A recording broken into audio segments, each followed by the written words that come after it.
대출이 우선순위여서 서 씨는 전 재산인 전세보증금을 한 푼도 못 받았습니다. 기가 막히죠. 기가 막히죠.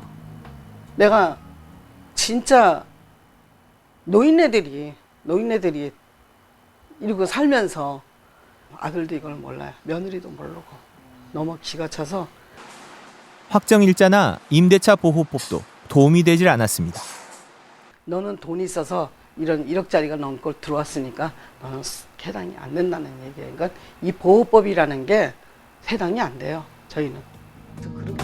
서 씨는 당장 다음 달 경매 낙찰자에게 집을 비워줘야 합니다. 난 당장 지금 갈 데가 없어. 난 지금 당장 갈 데가 없어. 너무 기가 차요. 올 들어 지난달까지 서 씨처럼 전세보증금을 잃은 세입자는 5,738명. 2010년 전체 피해자 숫자보다 많습니다.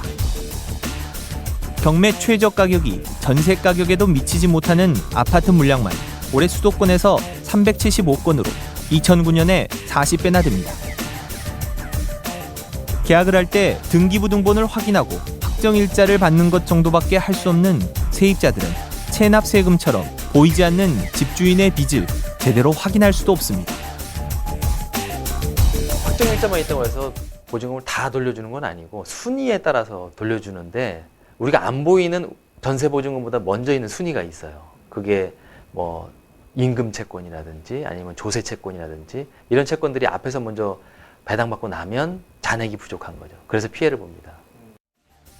그나마 피해를 줄이려면 집값의 20% 이상 근저당 설정이 돼 있는 집은 가급적 피하고 최신 표준 임대차 계약서를 작성하는 것이 좋습니다. 등기부등본을 잘 봐서 앞에 있는 선순위 권리자가 얼만큼 있는지 제가 생각하기에는 20%를 넘어가면 절대 안 될 것 같고요.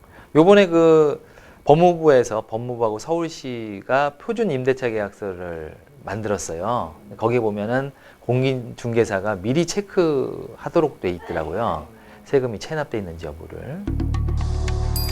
아파트 전셋값 급등 현상은 연립주택과 빌라는 물론 대학가 원룸 전세 가격까지 영향을 주고 있습니다.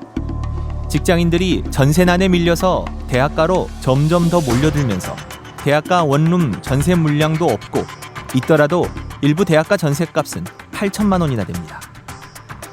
다음 달 개강을 앞두고 아직 전세를 구하지 못한 학생들은 애만 태우고 있습니다.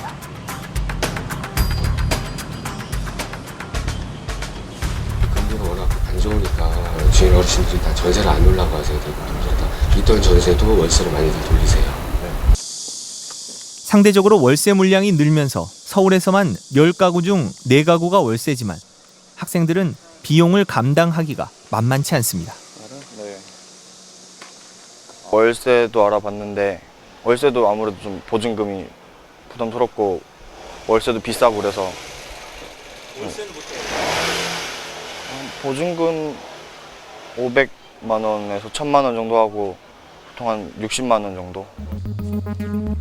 전셋집을 구하려던 이태훈 학생은 결국 포기하고 부모님과 상의한 뒤 하숙을 하기로 결정했습니다.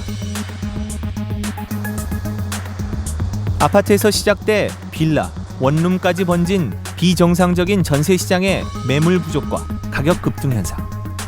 실제 전세 거래 건수는 적어서 몇 건의 거래가 주변 시세를 흔들고 있지만 올가을 이사철에 이런 현상이 더 심해질 수 있다는 점이 문제입니다. 전세 물건, 특히 도심권에서의 소형 전세 부족은 심화될 가능성이 있고 비수기인 지금뿐만 아니라 가을 이사철에는 전세 물건 부족, 가격 상승 현상이 더 가속될 가능성이 남아 있습니다.